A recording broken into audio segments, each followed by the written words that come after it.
Anthony and Jim Norton. This is just a fun walk down memory lane because if you're watching this show, odds are you've already checked out Jim Norton on Anthony Cumia's WABC show, which airs every Sunday night.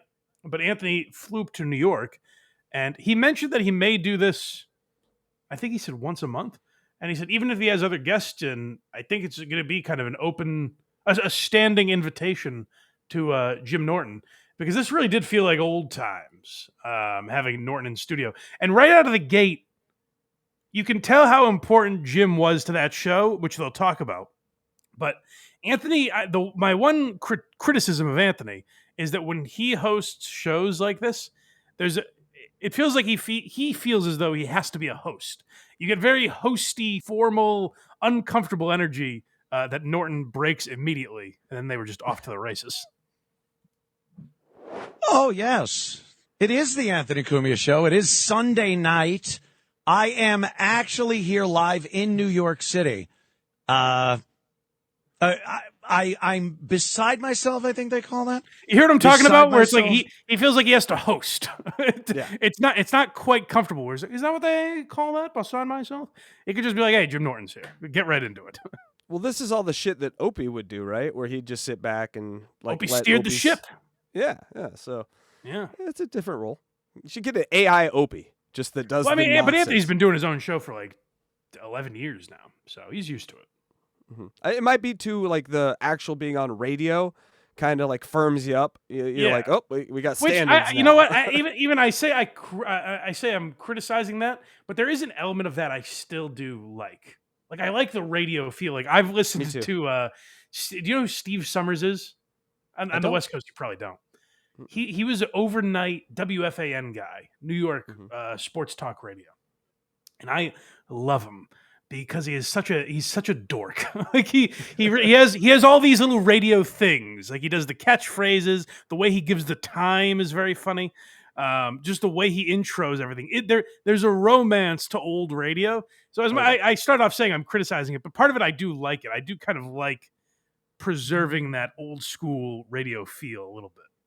There was a guy out here that we'd get a lot from Chicago called Jonathan Brandmeier, who was very much the same way, just wacky morning zoo guy, but had a little Howard Stern in him. And that limitation of radio and the FCC stuff really made you be creative. Yeah. So I love that shit. Right, back to Anthony introducing.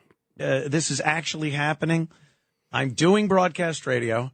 I'm in New York City, and I have one of my favorite people here as a guest tonight. I thought he died in 1945.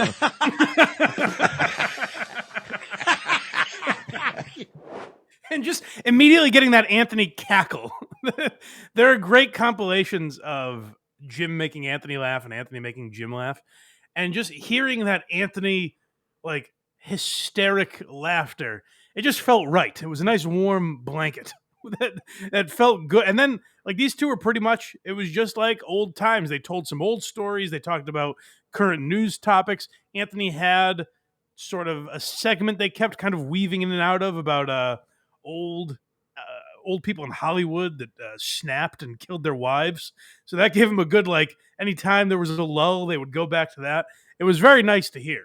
So if you haven't checked that full episode out yet, it's like very smart of WABC, by the way.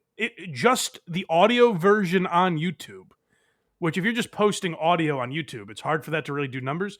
Last I checked, it was like 50,000 views. So like, I'm sure that's, 10x more, if not more, than anything else WABC is putting out there from their usual content. And this is just a guy doing Sunday night shows.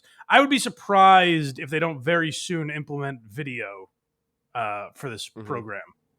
I would think that just makes sense. Because essentially, they brought Anthony on to do a podcast. Like, it's on terrestrial radio and syndicated in a bunch of different markets.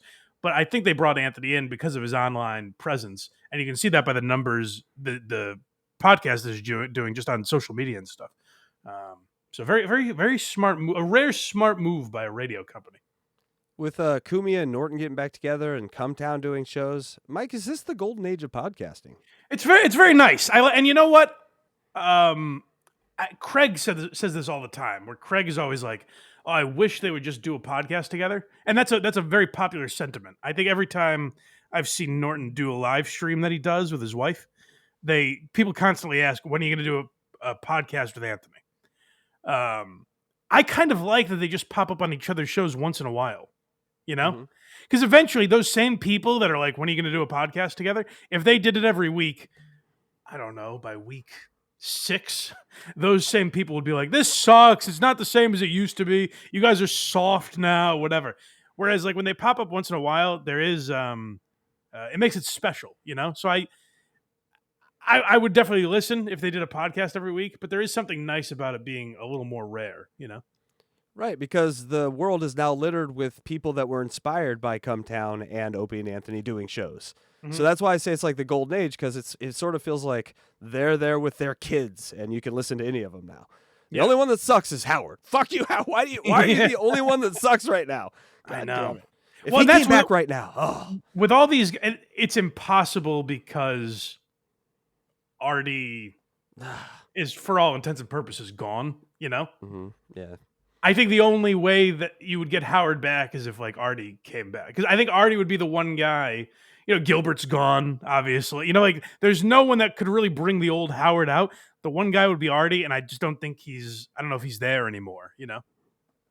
Well, And Howard would never do it, obviously. No, Howard would be the sticking point there. Artie, I've heard actually, Luigi had some news on Artie that he was sort of spotted in the wild, and he kind of looked good. So good. That was So that was the rumor about Artie. That's amazing that he's been able to hide the way he has. Totally. Because you would think even just like, I mean, there are enough Stern fans out there that even if he just went to CVS or so, you know what I mean? At some point, someone would snap a picture of him or something. Maybe that's just the level of respect we all have for the dude. I wouldn't. You wouldn't. You know what I'm saying? Vince the lawyer didn't. Vince the lawyer. Yeah, well, that's, lawyers are hardly human, Mike. I mean, come on. We know this. This next one's called Bombing.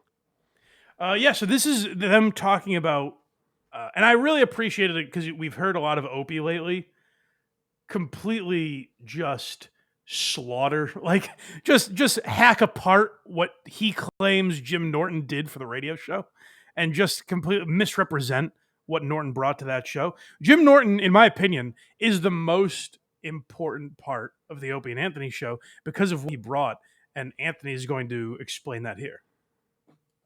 So I see all these things that are Jim Norton, but they're lip liners. And then I'm like, it's just, she's doing it like to beat the system. So my credit card goes higher, but she's like, look, I only spent $1,000. These are Maxim condoms. They're not mine. They're Magnums. Maxim. Suck. I suck. Ugh. What's wrong with me? Maxim. Yeah, magazine condoms. Oh, Uncle Anthony. Those are what are those? The Maxims? The Maxim sizes. That up. That's all right. Happens. No, I know, but it's an unfixable. Oh, I know. Because I knew what you meant, yeah. But it didn't matter. There's just no way to fix that in post. It was years ago when we were doing the O&A show, and before you came on board, screwing up or bombing was a nightmare. It was something that we would just not want to acknowledge. You look down, you plow ahead, and the face you would make. And I still watch videos to this day when all the comics are in, and DePaulo and Voss and Patrice and Colin, and someone would bomb. They'd say something that was not funny, and you got this look of joy on your face, like smiling, nodding your head, looking at him, going, "Yeah, that tanked." There's something so satisfying about it. Like I truly do love unfunny things sometimes. That is so. If you ask Opie and Anthony fans their favorite part of the show, and I'm sure there are some people that miss the days of the shock jockery. You know what I mean? Like, 50,000 gallon, whatever the challenge was, 50,000 gallon drum challenge. I've always fucked that up. Whatever it was, wiffle ball bats and the pussy and all that kind of stuff.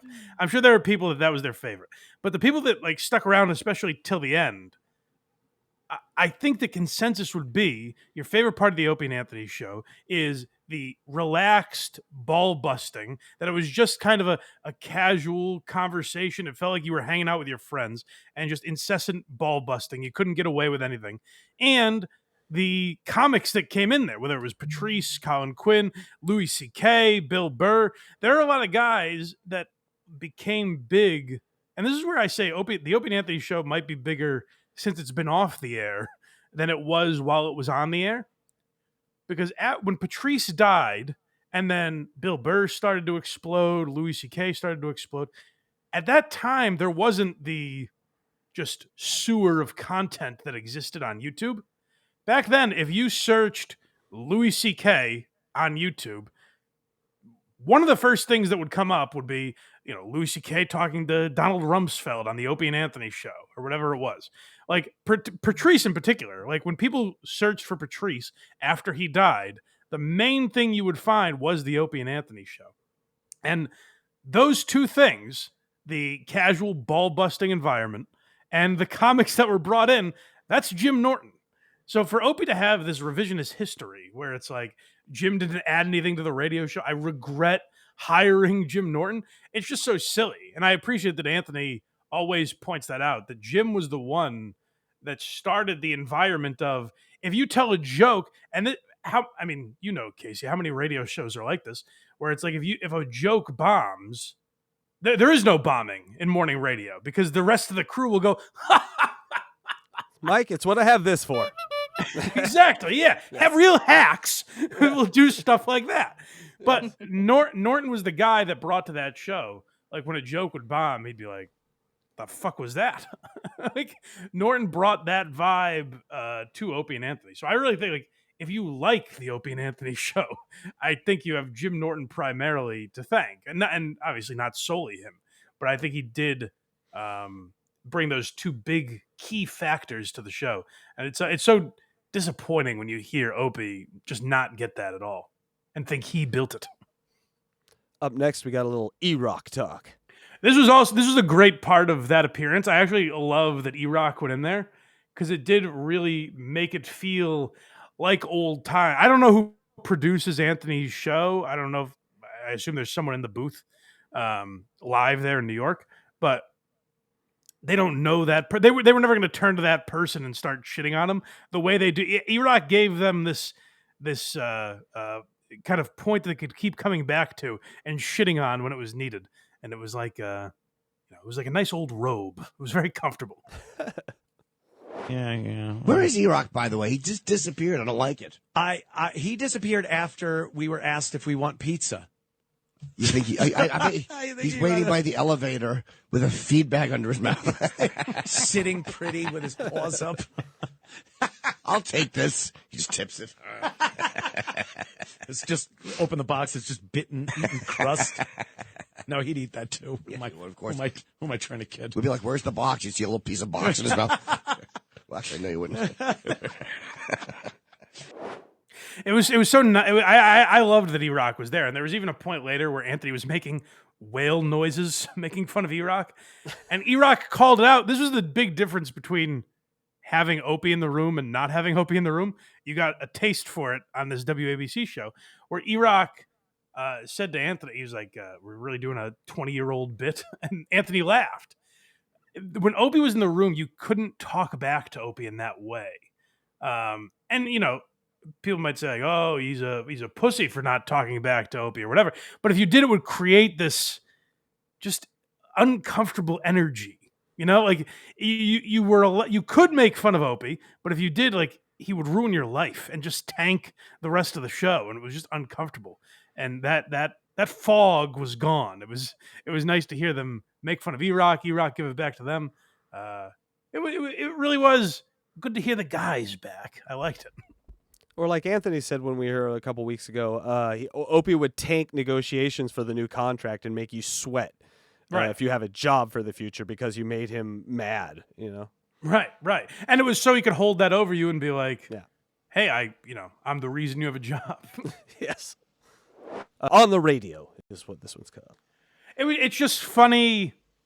And this kind of goes back to our earlier discussion about like cancel culture and stuff, where I don't know how many other radio stations are doing this, but props to WABC, because I know from working for Kirk for as long as I did, where like I know what dealing with radio was like from him telling those stories, where the radio business was so ultra sensitive.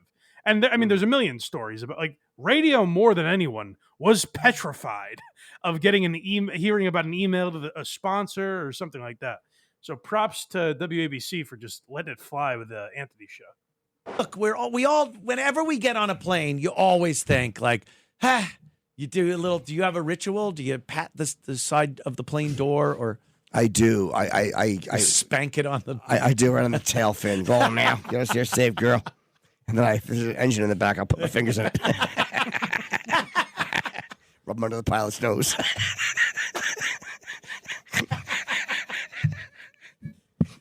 Hey, you've made it every time, so I guess it worked. I sure did. Whatever you need to do.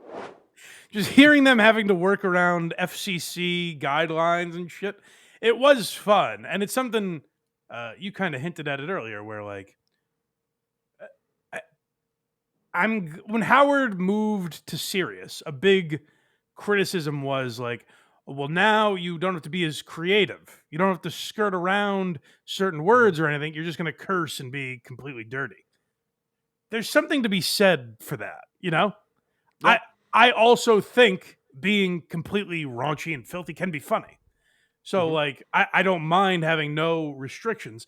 But there's also something to be said for, like, I always point to with Seinfeld, how on NBC they did an entire episode about a masturbation contest and never say masturbate or jerking off. You know what I mean? Like, they had to find ways around letting you know. So we all knew what they were talking about, but they never come right out and say it. And there's an art to that. Like, it is at times more impressive. I'm not saying it's funnier, but like what Jerry Seinfeld or Nate Bargatze or Brian Regan, like clean comics, what they're able to do is technically more impressive. Again, I'm not saying it's better, but like they're working around something. There are obstacles that they're avoiding, so it inherently makes it more difficult. So there is, because of podcasting, you've pretty much been able to say whatever you want, with rare exceptions. Not that rare for a while, but you know what I mean. With exceptions, you're pretty much able to say what you want on podcasts. So it is nice once in a while when people put that hurdle up that they have to get around. Go to blindmike.net for everything Blind Mike. Look at me. I did it. Krager's did it.